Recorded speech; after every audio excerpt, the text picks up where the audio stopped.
We, the rest of us, we are on the verge. You can see last week the gas tank was like empty. Now it's a quarter filled. So hopefully we're moving better, where we've begin to understand what it means to be refueled. So what we decided last week is that really the indicator that you need to be filled, or there needs to be something, a time of season of filling, is joy.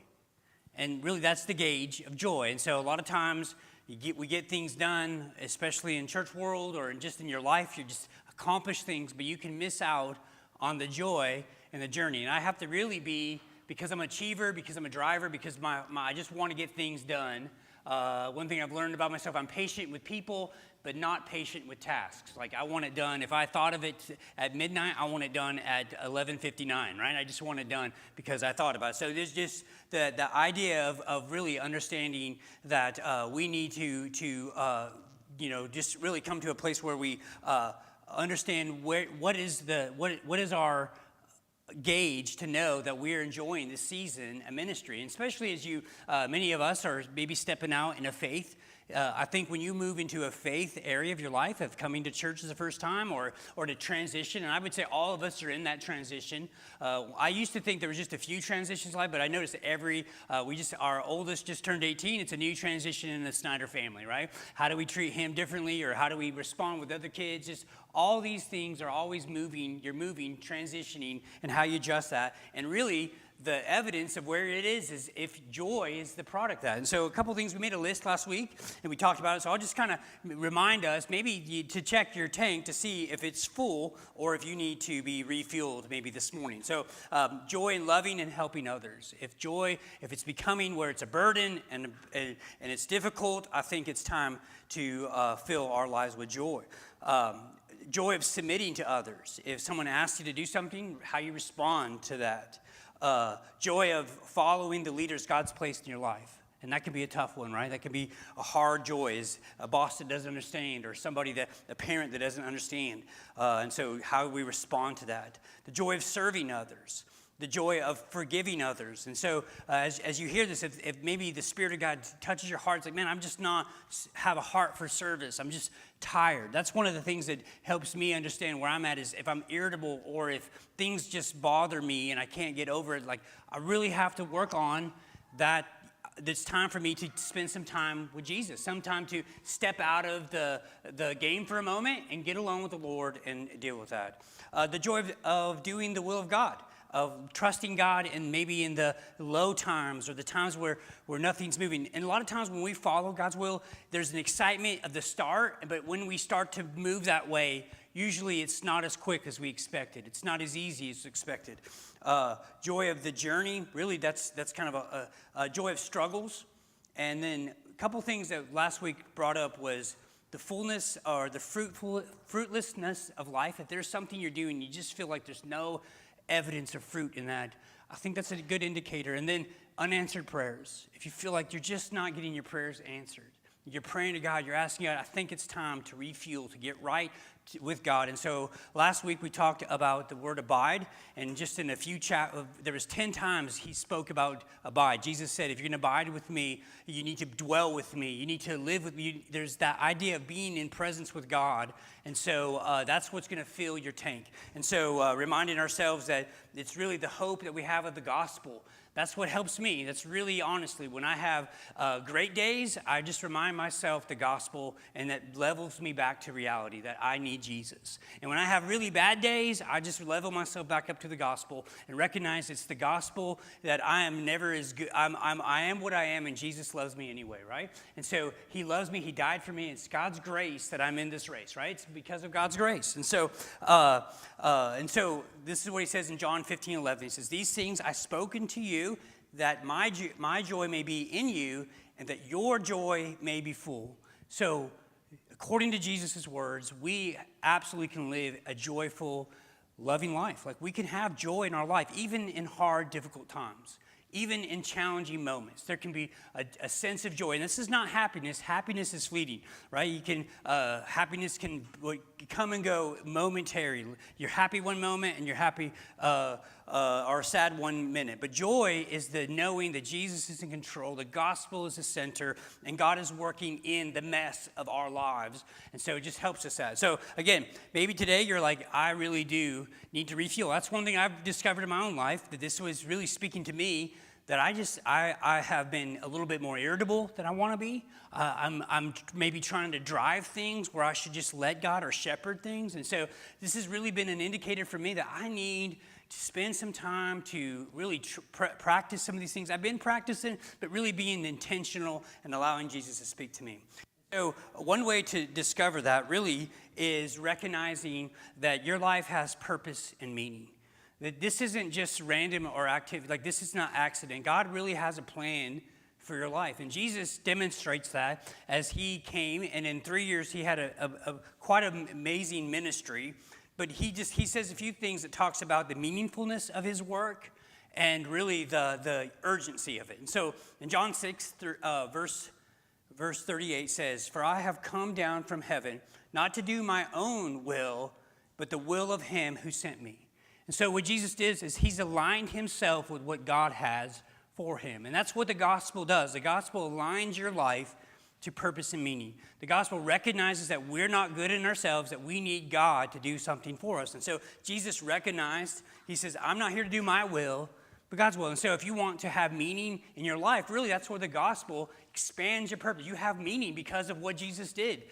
My value is not based on my life or personality or the things that I do or don't do. My value is based on God giving me value and the gospel message that God redeemed me and brought me into purpose and meaning with his life, with my life. And so I really reckon that's the meaningfulness, that when you do the Lord's work, and again, we'll talk more about what that work is, but that's really the heart of it. So, and then verse 9 in chapter 4, John 9:4 says, we must work the works of him who sent me while it is day.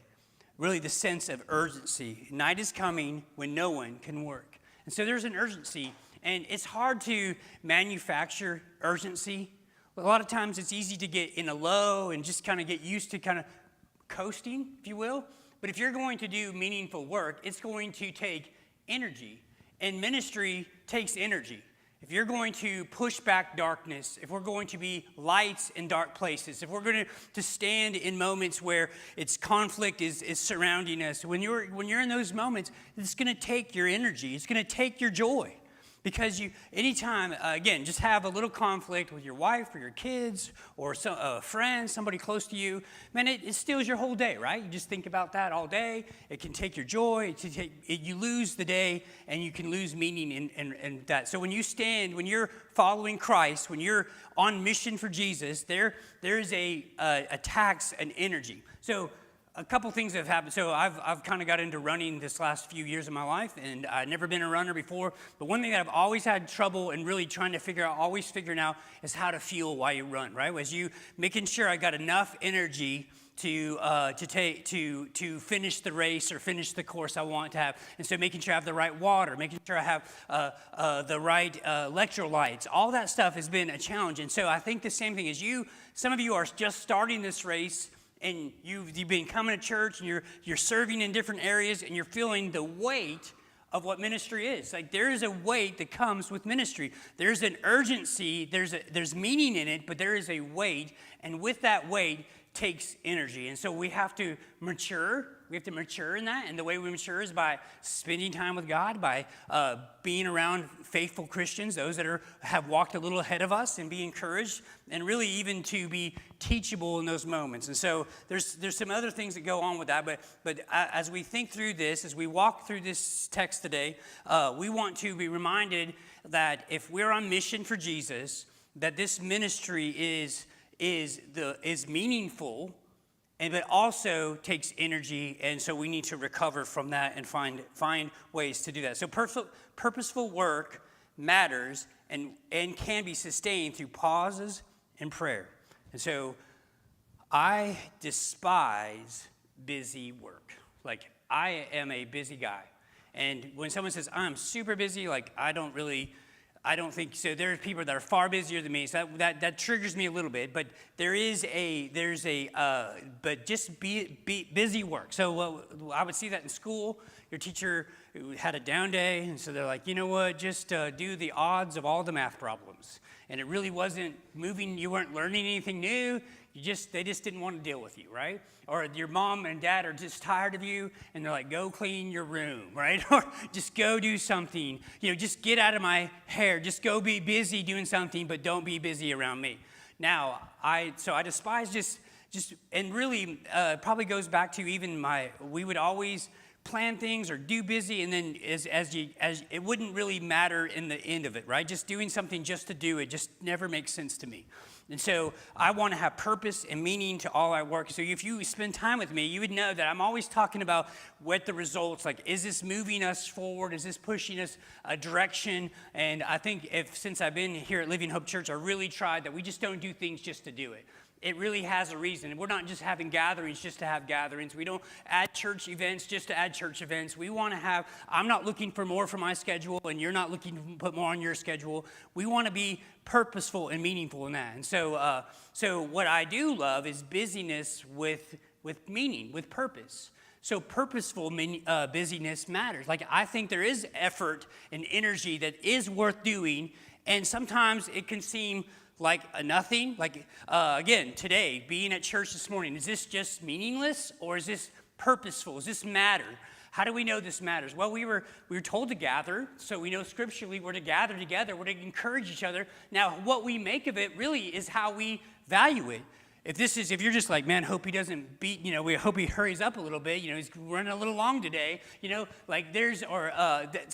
that matters. So what you think of it really brings meaning and thought to it. So I think of a couple things, or just a couple examples of that. One would be like a meeting.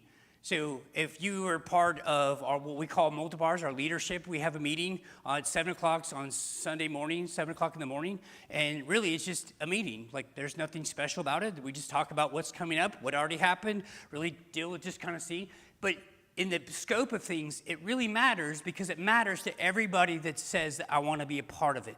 And as we bring meaning to it, it brings meaning to the event, and then it matters.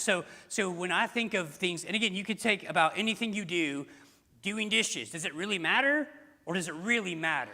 Right? And so how do you put value to it? Now, I think there is value to it because I don't want to live in a sloppy kitchen, right? I don't want to eat off of sloppy plates. So there's value to that. And so when you think of something you're doing, so everything, when you begin to put the gospel into your life, everything you do has value. Especially as we looked at last week, he said, you can do nothing without me. Jesus said you can do nothing. So if you are sleeping has value, eating has value, relationships, television, all the things that you, what could either, is it wasting my time? Is it bringing me meaning and purpose? And so Jesus gives really an illustration in the Gospel of Mark. We see this really clearly on a very busy day of ministry. And so what I would tell you, and many of you are like, well, I'm not in ministry. We're removing the veil of sacred and secular work. All life matters, right? Like, all life matters. And when one day we're going to stand before God, and we're going to be given account for our time, our talents, and our treasure. And so it doesn't matter if our time was at work, working at Chick-fil-A, or if our time is serving at church, if our time is swimming or playing. Like, we're going to give an account, and so we can bring value to everything we do. And so purposeful work matters and can be sustained through pauses and prayers. So let me go a little quicker. So in Mark 1, verse 21, 22, Jesus was teaching. So here Jesus begins his earthly ministry, and what we'll see often is immediately we see the urgency of Jesus doing these things, okay? He says, and they went to Capernaum, and immediately on the Sabbath he entered the synagogue and was teaching. And they were astonished at his teaching, for he had taught them as one who had authority and not as the scribes. And so here he was exercising. It was his ministry had started, and so he was exercising his ministry and teaching. Now, I'm telling you, teaching takes energy. Making sure, it takes energy. And especially his type of teaching took authority. He was exercising authority, and so that was bringing conflict, which was causing distress among the hearers. And so he was in this moment of energy, and so it was meaningful. And so they were astonished. Verse 23, and immediately there was in their synagogue a man with an unclean spirit. So he came just to do a normal teaching event like he normally did, and here he was, there was this unclean spirit, and so here was spiritual warfare. And it says, and he cried out, "What have you done? What have you to do with us, Jesus of Nazareth?" So if all of a sudden somebody that probably it would have been a very unusual situation yells out and says, "Oh my gosh, you have authority even in the spiritual realm," right? So Jesus' authority is coming out. "Have you come to destroy us?" Now, if I was teaching, if someone all of a sudden said that, now imagine if they said it in like a really like, rah, rah, rah, like that's how I imagine it, but it may not have been. But again, that is language that brings conflict and confusion, and like that would have been an eventful day and a meaningful. So here, what does he do? "I know who you are, the Holy One of God." But Jesus rebuked him, saying, "Be silent and come out of him." Now I'm telling you, that took energy and boldness. And when the unclean spirit convulsing him and crying out with a loud voice came out of him. And so in verse 27, and they were all amazed, so that they questioned among themselves, saying, "What is this? A new teaching with authority. He commands even the unclean spirits, and they obey him." And at once his fame spread everywhere throughout all surrounding region of Galilee. And so here we see Jesus ministering. He was teaching.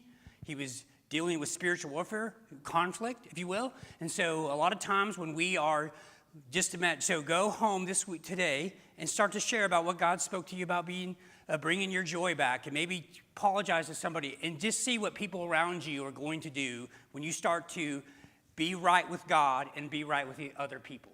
It's amazing how we are okay with people being wrong with God and wrong with each other, but when people start getting right with God and right with each other, that makes it a little uncomfortable in our lives. And so that takes energy. How many of you done the right thing and you get the wrong response? You're like, "I'm trying to do the right thing."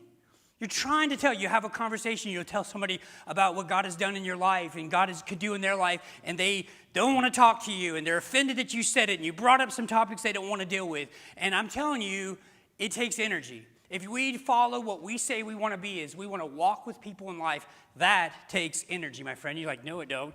Come walk with me. I'll show you. It's a long day and a busy day and a hard day," okay? So believe me, I know what I'm talking about. So not only was he teaching and confronting evil spirits, he was also healing. And immediately he left the synagogue and entered the house of Simon, Andrew and James and John.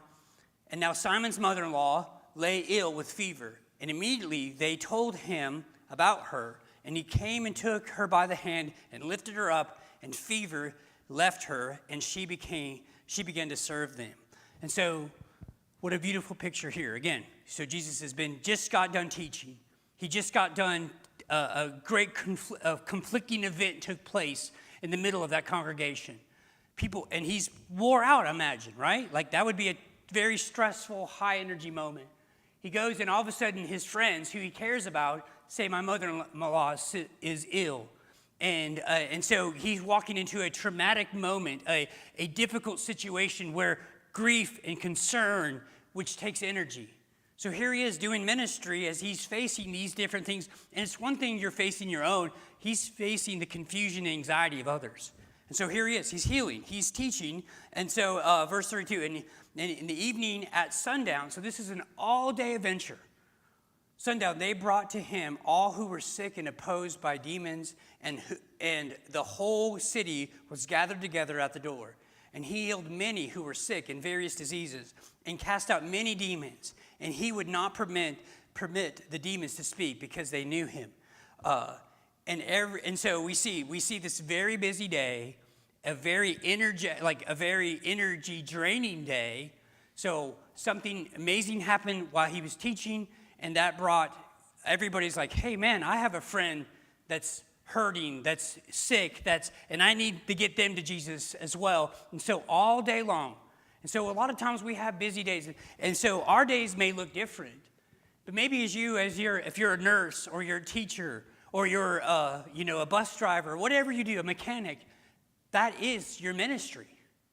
That is where God has gifted you in talent and trades and given you abilities to go to do the best job you could do to maybe fix a thing, but you can also reach and connect to the people God has placed you there. And so I think some of us probably need to recognize that my work has meaning, that my life has meaning, and God has doing a work in me so he can place me in various places.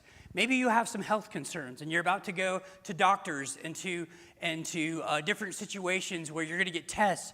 That is your ministry in that season. Now, it's not an easy ministry. It's not pleasant, but even as Jesus taught and healed, there was opportunity. I remember a family that had gone through a heartache. Their child was dying, but you walk in their room and you'd feel the joy of Jesus in this room. So much so that people would come down the hall, they would talk to them, and they would just want to be encouraged. And they're facing the most traumatic moment. So in your sorrow could be where God wants to use you, in your transitions, in your difficulties. But how do you do it? You got to refuel. You got to spend time with the Lord. And so if Jesus poured out, and many of you are pouring out in different ways.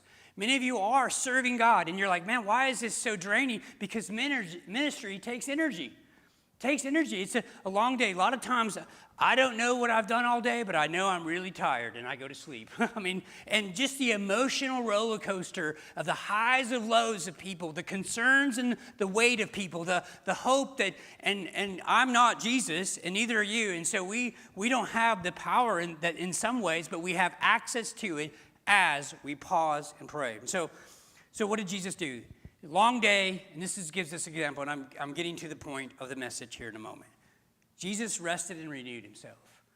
So I don't know about you, but if Jesus himself had a season where he rested and renewed, I think I need to begin to practice that myself. Now, one thing that happens with spiritual disciplines is you can have no discipline at all, get saved, and start practicing it, and then you become this legalistic jerk about everybody else not having disciplines. That's not what I want to do here, okay? I think if you've matured, if you are practicing, this is work. And so we want to give yourself grace. I want you to really begin to understand that the disciplines that God had, like Jesus, I think he practiced them for 30 years.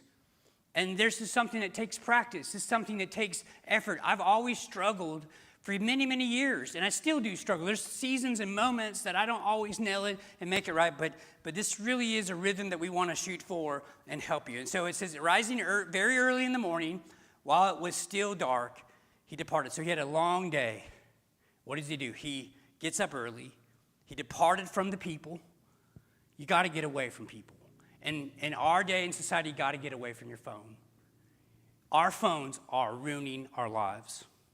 They are. We spend so much time consumed. I'm guilty. Just put your phone away in another room for like 2 hours. And just every time you think about your phone or trying to check your phone, put a little mark on a piece of paper. You would be shocked of how many times. There was one day I decided to put this program, and I accidentally locked my phone down for 8 hours, and I couldn't figure out how to get it back on. I almost had a panic attack thinking, my gosh, what am I going to do? The world can operate without me knowing about it, right? Again, it's just something. But he departed. He went out to a desolate place. We have to begin to, if we are going to have meaningful work, we got to be present in the place we live. God didn't call us to go. If God called you to go somewhere else, I think he'd send you. What he wants you to live is in this community, in this neighborhood, with the people that he's around today. He wants you to be present. He wants you to be in your family. He wants you to be there. And so I would just challenge you, just encourage you to begin to not to just, we're getting rid of phones, just all of a sudden take all the phones away. That's not going to happen. But begin to think through, where's my priorities? Do I have a space in my life where I'm in a desolate place? And he prayed. And Simon and those who were with him searched for him. So he was away from even those that needed him. They searched for him, and they found him and said to him, everyone is looking for you. The demand for you, again, if you start to live for God and you start to make a difference in people's lives, you're going to be sought out. People are going to want to know more about what God's doing in your life. People are going to want to be with you. They're going to want to know the joy. If you get refueled, they're going to want to be a part of that. And so he says, everyone is looking for you. And he said to them, let us go on to the next towns, that I may preach there also, for that is why I came out. And he went throughout Galilee, preaching in their synagogues and in other places. And so we see that in Mark 6, it gives us another idea that not only Jesus he had renewed himself, but he invited others to be rested and renewed. And so in verse 31, he said to them, come away by yourselves to a desolate place and rest a while. So Jesus is inviting us, he invited his disciples to rest a while. It says, for many were coming and going, and they had no leisure even to eat. So there's a pause that needs to take place. That's what I'm really trying to get to, is there's a pause. As you do activity, and we at Living Hope Church, we will find 10 things for you to do. And I say go as far as you can. I think if 10 things ain't enough, we got 12. If 12 ain't enough, we can give you some activity to do. But really the main part of this is really to make sure that you are abiding or refueling or renewing yourself in Christ. And the only way I know to do that, is by separating myself from people that I love and care about and get alone in a desolate place away from all the busyness and listen to God. Listen to God. That's the only way. Now, again, it's hard. It's hard work. It's hard because we might miss out, especially in the FOMO days, right? FOMO, like, oh my gosh, we might miss out on something. The world may come to it. I think the world's going to be fine without us. Like, I really do. You know what? One day that the world will be without you, and it'll probably go on without you, right? Like, I truly believe that. It's going to go on fine. We'll be like, whoa. And so I think it really is an opportunity for us to begin to rest. So finally, Jesus also invites us to come and rest and be renewed. He says, come to me, all who labor and are heavy laden, and I will give you rest. So it's not only and again, I'm telling you, if you're serving God, and I've just found in my own spirit, I have to begin to get better at finding those places where I can rest. And so I'll give you some practical ways to do that. He says, take my yoke upon you and learn of me, and I am gentle and lowly in heart, and you will find rest for your souls. For my joy is easy, my yoke is easy, and my burden is light. So I say all that is work takes energy. Meaningful work takes energy. And so God has called all of us to meaningful work. All of it, everything you do. So as you leave here today, there's something meaningful. There's a purpose that you do. And so the best way I know to do that is to be present, be prayerful, and be as pleasant as you possibly can. But being present, being in that moment. And so being in that moment, here's a few things to consider as we find rest. Add meaning and purpose to your work. So some of you tell me, well, I'm just a dishwasher, or I'm just a stay-at-home mom, or I'm just a plumber, or I'm just an electrician, or I'm just whatever. I'm just a student. Listen, God has you in this season, in this time. This is where you're at. It's amazing when you're just present in that moment, how much meaning it can have. You know, right now, this is just another day, just a Sunday morning, just almost 11, right? Just a preacher going a little longer than he should, right? But the idea is I'm right here, listen, sharing what God has called me to do, spent all week praying, seeking God. This moment matters. And if this moment matters, spending it with your newborn matters. Spending it with your wife matters. Spending it with your friends matter. And it can have meaning and purpose if we add meaning and purpose to it. And how do you do that? You line it up to the mission and mandate of Scripture. You go on mission. God has given you a job, a career, a space where you can love people where they're at, where you can teach people, where you can heal people, where you can confront people, where you can show and share the love and hope of Christ. God has placed you. If I was God, I'd be like, I need some people that are in this school system. And so I would handpick people that love God and love neighbors, and I'd put them in that school system to love God and love neighbors. If I was God, I would put a plumber in a place where plumbers could hear the gospel, or electricians or framers, or I would put someone, I might say, you know what? I need those doctors and lawyers, or I need doctors and nurses to hear about it. So I'm going to give this person a gift of sickness so they can go share the hope to those people that are far from me. Your life matters, and you have meaning and purpose. And if you want to waste your life, and I'm telling you, our phones and our technology are wasting our lives. We can consume hours and hours. I'll share. I spent like 8 hours one day watching people mow their lawn. Just zooming in, I wasn't even saw. I was just like, wow. I was like, that's nothing. Why don't I go grab my mower and mow 10 people's yards? right? Like that's work, that's meaningful. It'll make a difference. What if we unleashed you to this morning and you walked out and you said, no, my life matters, it has meaning, it has purpose, and where God leads me this week, and it may be a whirlwind, it may be a busy day like Jesus had, but it has meaning. And so how do you keep that? So add meaning and purpose to your work. You do that. Next, we see create space in your life for rest and renewal. I've really, really struggled, and this is my workaholicism comes in. So everywhere I've worked has always been kind of a demanding season. And so, probably my own achiever and my own value is based on this. But a lot of times, if I don't add something, there's a part of me that doesn't feel like I'm doing anything. And so I really struggle with this. So what I've had to do is I call my God space is I just get up earlier. Get up earlier like Jesus did. And I've tried to find space. Now, not always. It's not this real dramatic morning. It looks like Shawn making coffee and oatmeal. And so I have coffee and oatmeal with God. And you're like, whoa, what a weirdo. Like I'm due. My God, it's me, and I'm making my oatmeal. Ooh, too much oatmeal. I wish God could eat half the oatmeal. I always make too much. But anyway, I make coffee, and I kind of stumble around. I listen to the Bible because I'm really sleepy, and if I start reading, I go to sleep. But I create space. And in that space, I'm telling you, sometimes it's so sweet, I never want to leave it. I'll get distracted, but the enemies of that space is my phone and my mind. And so what I do is I put a paper by me or something, and if something comes to my heart, I just write it down so I don't have to worry about it. I try to spend time in present. And so really, I'm telling you, living in the present, the moment, in that minute by minute, really allowing God to speak to me, reading scripture, finding whatever works for you. It doesn't have to be long. I've just come to the place, honestly, that if I could spend, again, just think about it. And again, I probably is more convicting than I want it to be, but 5 minutes with God could change the world, right? Like, so how little do I'm just thinking, if God would Moses met with God and his face shined, right? Like, transformation can take place.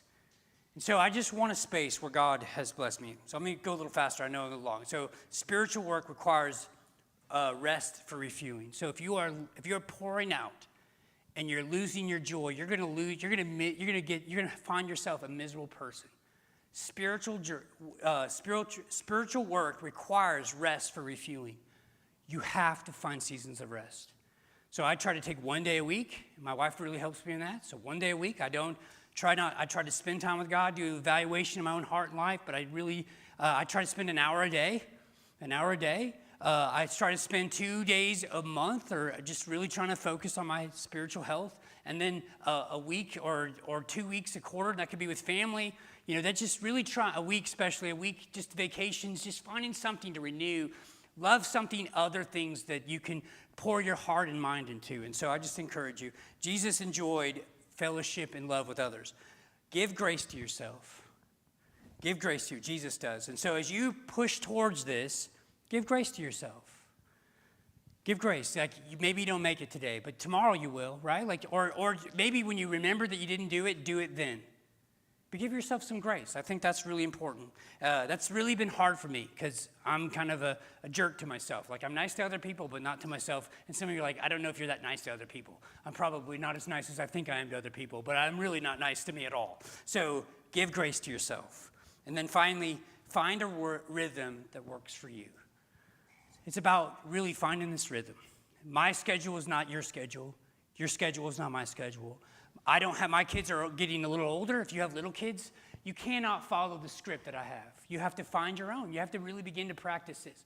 And so many of us, again, I would say, even myself, how do we know that we need to be refilled? Because our joy, right? Like, the joy is empty. We're not enjoying the journey that God's placed us in. We're doing a lot of ministry activities, but we lost the joy and the purpose and the meaning why we're doing it.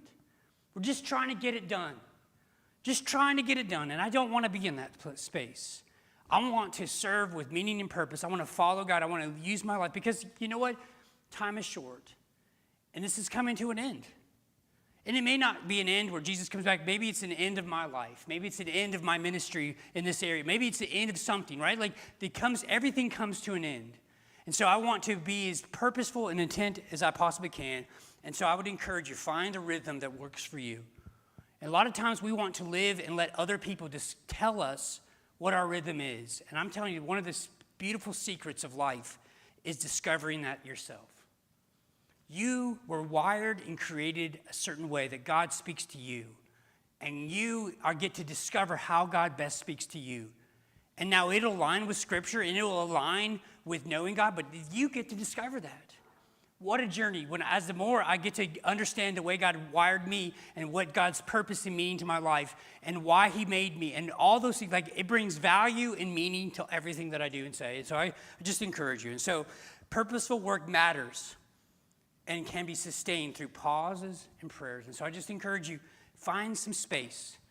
We live in a day that we will find 5 minutes and cram it full of a bunch of junk. And so I wanted, and again, maybe that means to do an evaluation of your life, begin to start to think of your time and how you use your time.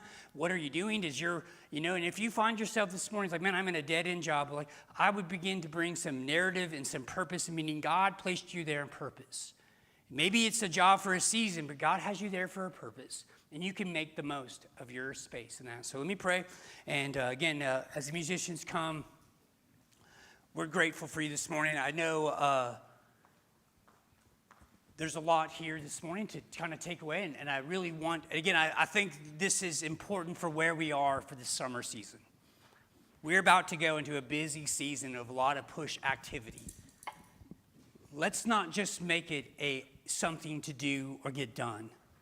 Let's add purpose and meaning and value to it. And how do we do that? We spend some time with the God of creation and allow him to lead and direct us. If Jesus did it, he encourages his disciples, and he invites us. Come unto me, all that are weary and heavy laden. Maybe you've been working real hard for Jesus, and you've missed that joy of Jesus. And so I want to pray for you, and we want to sing together. And God, we want to walk with you where you're at. Many of you are exercising new steps. This is a new phase of life for you. You're taking bigger steps than you ever have. We want to encourage you. We want to help you. We want you to be healthy and happy. And so we want you to really enjoy the journey that God has for you, even in the difficulty. And so I pray for you this morning. God, we just ask you, God, that you'd help us to not only feel the weight and feel the responsibility, but God, let us leave that weight to you. Lord, ministry is work, but it's a work that is light and not heavy laden. It's not a burden. There's no taskmasters. It's a joy. And really that joy comes because we know you and have a relationship with you. You restore us. You are our source of hope and joy. And God, I'm sorry for making it anything other than walking with you. Lord, you will bring people in my life this week. You bring activities in my life this week. And I pray that I would take every one of them serious and use it as meaningful work to give you honor and praise and glory. I pray for all that are here this morning. I pray that some of them will be finishing up school. Some of them will be starting their summer break. I pray, God, that we would begin to think through our healthy rhythms, that we might be a blessing to you. Lord, and the result of all this, that we'd be refueled with purpose and meaning and on mission for you. And while we do that, we have the best time of our life. There'd be nothing else we'd want to do. And God, as we close this service, as we finish this time, we just want to meet with you. And we ask as we leave here today that we'd be on mission for you and we enjoy all that you've done. We ask this in Jesus' name. Amen. If you'd stand with us and we'll sing.